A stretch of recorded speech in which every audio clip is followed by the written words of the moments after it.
This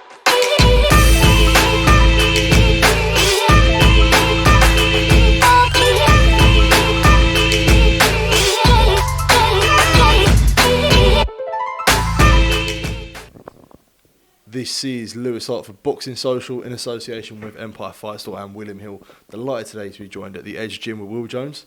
Got a lovely little session in before I sort of came and see you. I appreciate that. It was very, very nice gym here, mate. You're welcome, mate. You always come visit and you look after the boys and give them some good interviews. So it's only fair that I open my doors and let you use the weights area. I do actually have to call someone out. Tom Welland. I was waiting for him. I came here for the interview and he's fucked off. What's that all about? He's got a new girlfriend who's disappeared, and wherever she goes, he follows at the minute. Once training's done, he's sniffing around his girlfriend. So yeah, you lost him. That's what it's like turning pro. You're not always the priority anymore. But we'll touch on sort of last week. I'm sorry for not being there on Saturday. I was at more important things. I had a lovely holiday in Zante, a very quiet holiday, I'll say. Yeah, I appreciate it. But a very busy weekend for you, but a very successful one. But obviously, right at the end, a little bit of disappointment. How do you sort of reflect on that weekend as a whole? So it's just lessons, isn't it? It's just lessons and learning.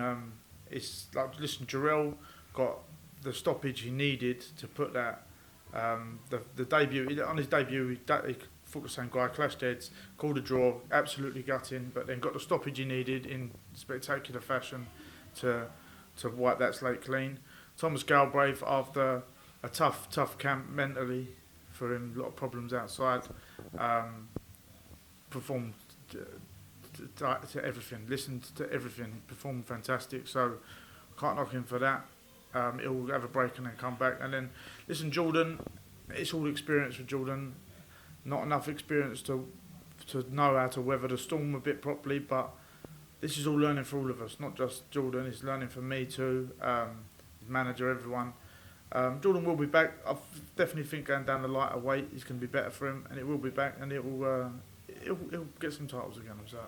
Absolutely, and I wanted to sort of focus on a mental side to it there. You just talked about Tom Galbraith having a really difficult camp. How do you deal with that as a trainer, pushing him through and making sure that he's all right, and, you know, if things do get too much, that you are there for him and you might have to make a big decision for an upcoming fight? Yeah, 100%. Like, what didn't help with Thomas was that Lorenzo's original opponent pulled out as well. With his personal stuff, you've got to put your arm around him, but still drive him and still let him know, listen, you're in camp, so you've got to still be performing. You've still got a job to do. You've got a duty to fulfil. But at the same time, the minute that session stops, you've got to ask how they are, because fighters like to hide a lot of their personal problems, and you only see it either after a performance when the performance was bad, or after a really bad spar, and that's when you start seeing there's some flakes. Like, but with Thomas, put my arm around him a bit. Tom's a man. He knows. He can look after himself, but it was good to have. We've got a good stable where we all look after each other, so it was good. He had good people around him. And with Jordan, how do you mentally sort of help him and guide him? Where after a loss, it's a difficult sort of thing to go over. You know, a lot of doubts creep into your mind, all sorts of different stuff. So dealing with that, maybe not even sort of on a physical side, say, okay, you need to work on this or you need to be better at this, but in your head is believing it. Is that a big thing for you? Would you say? Yeah. So, with Jordan losing, we left it a day. Was with him all the night after. Left it a day and then said, right, how many times you watched the fight? He said 3 or 4. I was like, brilliant. Right, I've watched it 5. Tell me what you see and I'll feed you back. We just spoke about it. Like, there wasn't. I'm not going to point the finger at him and go, Jordan, you should have done this, should have done that. I just said, listen, if you did this, it would probably been better. If you did this, we was lucky to have Al Wilkie in the corner. Al Wilkie's very, very experienced, but. With me, it was learning as well. Like, I had to towel my hand round 3 because he got dropped 3 times and we still had 2 minutes on the clock to go. I had to towel my hand. I thought, oh, this is it. Al was like, be patient. I thought that was it, and then it was my decision to stop the fight. I said, that's it. The ref was going to see how the cut held up. I said, no. I said, his eyebrows literally hanging off. So I called it. But listen, it's just learning. I think. We maybe, as a team, everyone underestimated Ashley Lane. Ashley Lane's last chance saloon, and he put everything into it and performed unbelievably. So Jordan, dust off, reassess. He was in this morning, and then we're back to it. And how important is that accountability as a trainer for you, where you need to make decisions where Jordan's a champion, but this can't go on anymore. I've got to take matters into my own hands. Jordan will fight. Jordan was telling me about how much he wanted to continue the fight and he wanted to sort of stay there till the end. But how much is accountability for you where you sort of need to save Jordan in a way? Yeah, listen, sometimes you've got to save a fight from themselves. Like, sometimes pride, as great pride is, it doesn't help no one. It doesn't get started, it will put you in a hospital bed. So, sometimes you've got to just step in and go, no, you've took enough. Like, I don't know if you've seen me stop the sparring earlier. The boys weren't learning sparring, it was just a bit of a tear up. So I was like, that's it, how you get both of you. You can't do that. Like, as much as it is a harsh sport, it is a sport. No one needs to get seriously out. We've all learnt lessons from like the Michael Watsons, the Gerald McClellan. No one wants to see anything like that with their own fighter. So, like that's what my opinion on it. Absolutely, that's definitely fair enough. We'll move on. We saw OD have a grueling session in the gym today, working hard. He seemed absolutely fucked by the end of it. Yeah.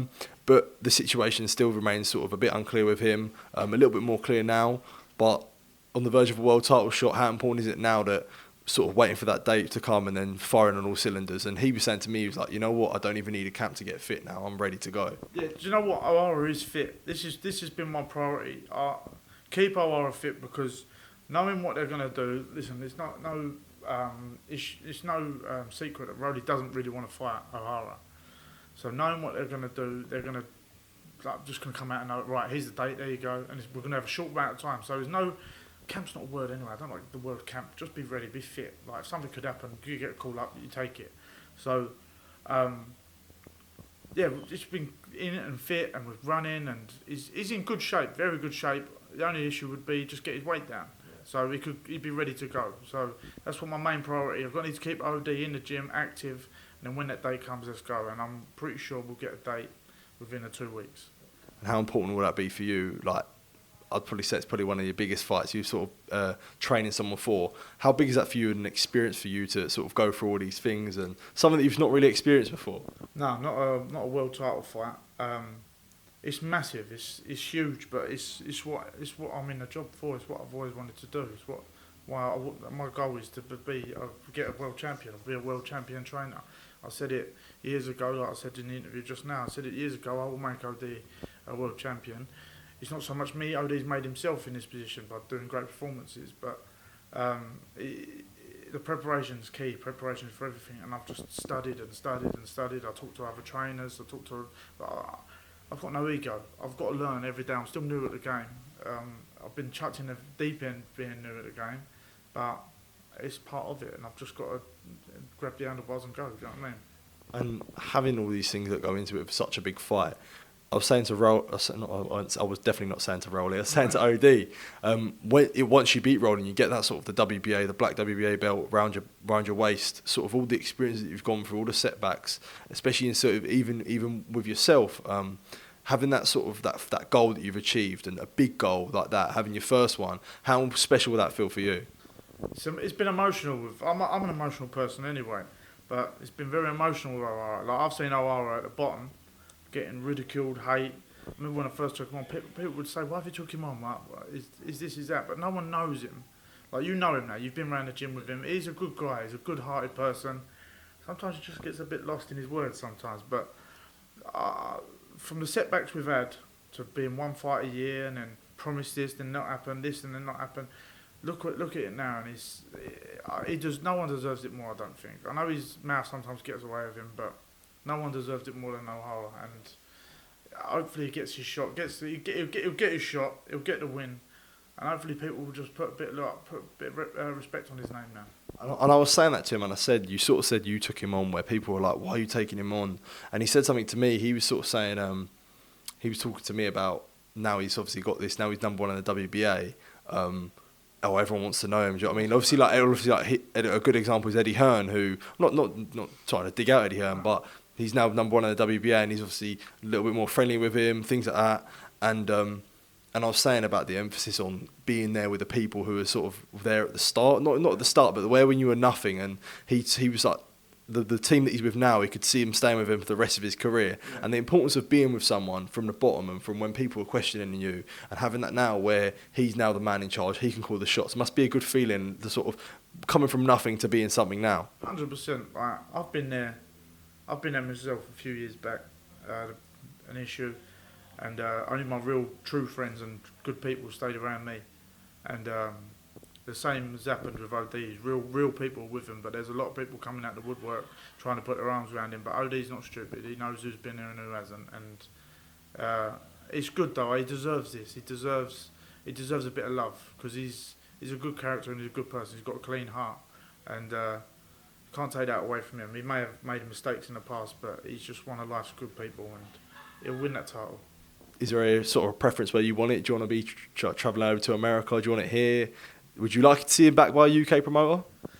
I would love. Listen, I'd love to have it here. I would love nothing more than Ohara to win a world title and to go home to my missus and baby the same night and go, I fucking did it. I'd love that. As much great as video call and all that is, but it's nothing better. But I'm pretty certain it's going to be in America if it does happen. Yeah.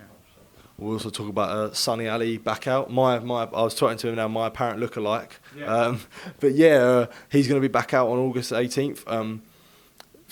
Looking to go 7-0. Good to sort of get him back out there and keeping active. Yeah, that's what I want to do. Being active is good for Sonny. It's good for everything. It's good for his head. Good for his development. Got an 8-rounder for him now. I think you'll see the best Sonny yet. He's got a clear mind. He's focused, and he's in a good headspace. And 8 rounds will suit him. 8 rounds will suit him. And listen, like we've had this conversation about him not getting stoppages, but he can box. He can really box. The stoppages will come. Don't try and force them. They will come. And one thing he said to me, he was like, I need a 50-50 to actually show how good I am. Would you agree with that? I agree, 100%. Listen, if you've ever been down here when OD sparred Sonny, like they've had some of the best spars. Like OD, that level of attacking brings out the best in Sonny because he has to use his brain. He doesn't switch off. He has to stay active.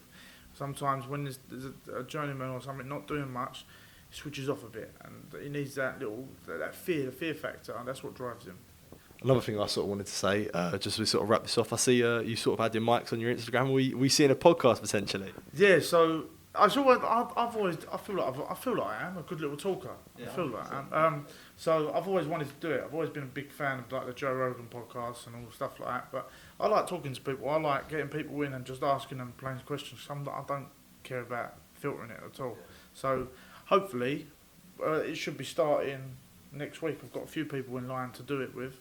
I'm going to talk about experiences. Basically, just talk about life. Talk to my fighters. It's just going to be a very open, honest podcast, and people take it how they want, and hopefully it'll attract some more people on it, and then keep going. Definitely getting me and Joe on then. 100%. That's what I want yous on as a pairing, if yous are allowed, on as a pairing. So I can ask you about your experiences out there interviewing boxers and trainers and that. It'd be good. 100%, I definitely love that. Will, thank you for your time, mate. Always appreciate you letting me go down to the gym. I love it here, mate. I always come down, so I appreciate the time, mate. Thank you. Cheers, mate.